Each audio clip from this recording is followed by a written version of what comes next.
Hey guys, it's Franco. Welcome back to my channel.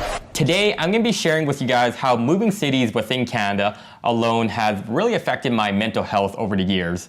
Now, the reason why I'm emphasizing the alone part is that I just noticed a trend on YouTube where you type alone into any city you're going to, whether that's New York, Vancouver, or I don't know, whatever big city, and it gets a lot more views than if you didn't put alone. Based on what I've seen on my channel and my analytics, I've noticed that a lot of you guys who watch have an interest in Calgary. In fact, it's so strong to the point where I can probably talk about unicorns and ponies, and as long as I throw Calgary, I bet some of you might even watch. But with that said, it really breaks my heart when I see some people who actually make the move over there, and then down to months or year, they start kind of having that regret or buyer's remorse, I guess in this case, moving remorse. Basically, I want to share with you guys some of the things that I have learned over the years and what you can expect when moving to a new city for the first time, and some of the challenges and lessons that I've learned altogether. Before we dive into another Millennial Moves video, give this video a good old smash.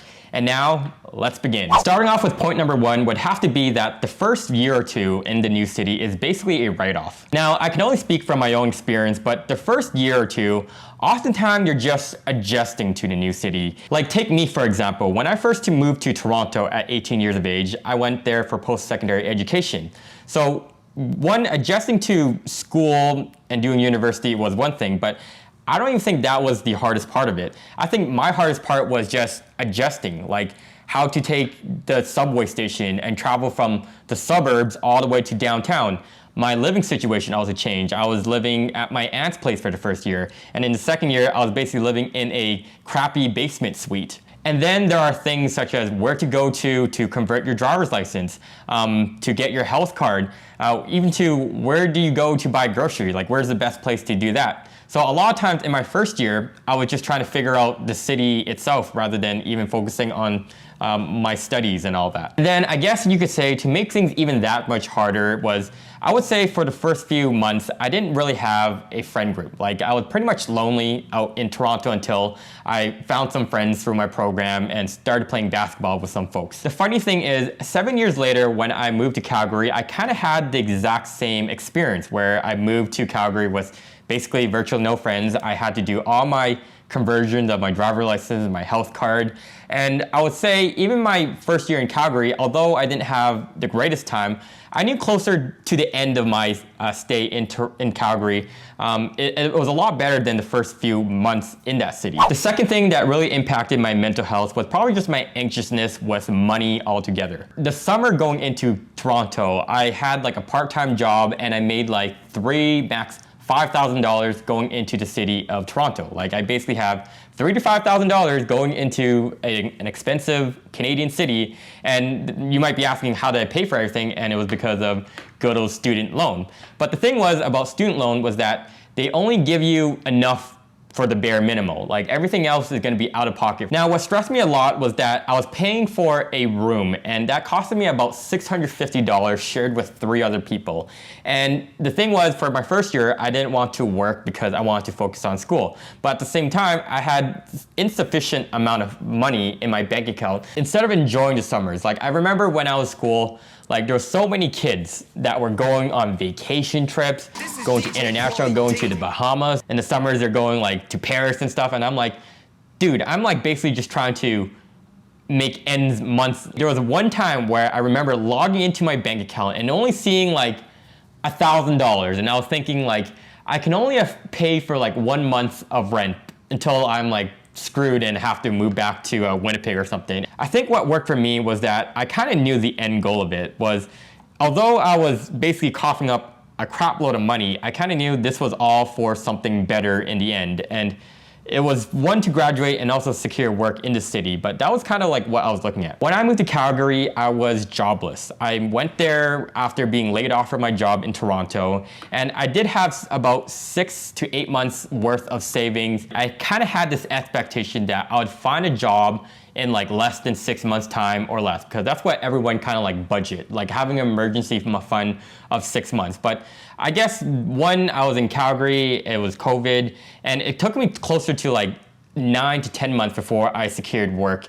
And so during that period, I was pretty stressful about my money, conscious of like what my spending habits was. If you're moving to a new city for the first time for like post-secondary education, then just expect to cough out a lot of money. You're gonna be in debt for like a long period of time, and just understand that the investment that you're putting into yourself by going to school or for whatever reason, that's the true investment. Number 3 is quite obvious, but there's that feeling of homesickness that is very strong in the first year when you move to a new city. I couldn't even count the number of times that I debated moving back to Winnipeg when I first moved to Toronto at 18 years of age because of the unfamiliarity of the city itself. Like, I remember very clearly the days when I'm on my bed about to go to sleep and I'm looking through Instagram, seeing all your friends going out, going to the bars, hanging out, and then there's me hanging at a city that's like, cool, but at the same time I had no one to hang out with. Sort of even tricked myself that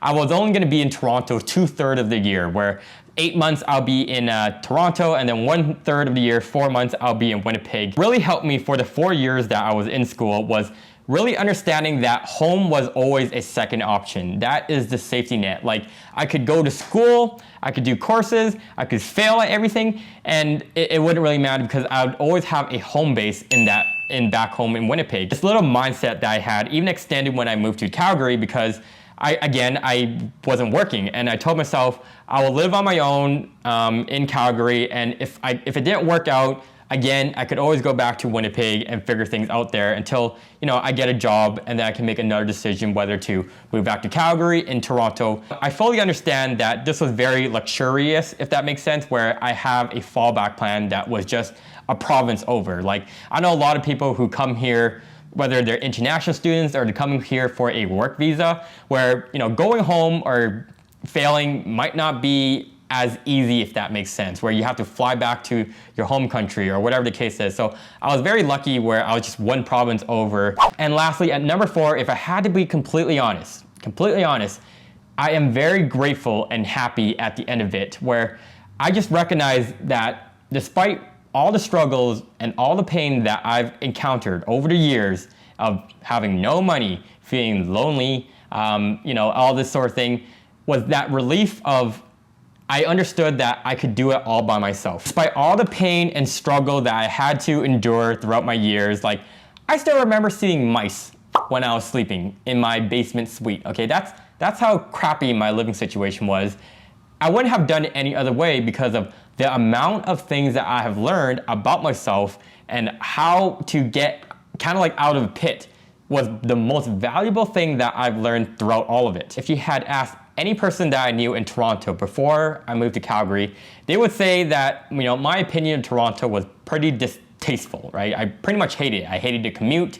I hated how everything was so far from one another, and I hated how people were pretty mean to each other downtown. It wasn't until I moved to Calgary that I started to seeing some of the benefits of living in Toronto, from food, diversity, opportunities, and just things to do that made me want to move to Toronto, but also understanding the importance of networking and friends and family. As I got older, I started to realize that everyone just have a different journey. It's important to plan thoroughly whenever you're making the move to the new city, because it'll give you that level of confidence when you're going there, so it's not too that big of a surprise, and just know that plan B, you can always go back. Anyhow, with that said, guys, if you made it to the end of this video, thank you so much for watching and follow my good old millennial journey. I'm trying to make more casual videos where I just talk to the camera and try to help you guys. If you have any questions, let me know in the comment section down below, and I guess I'll see you guys all in the next video. Peace.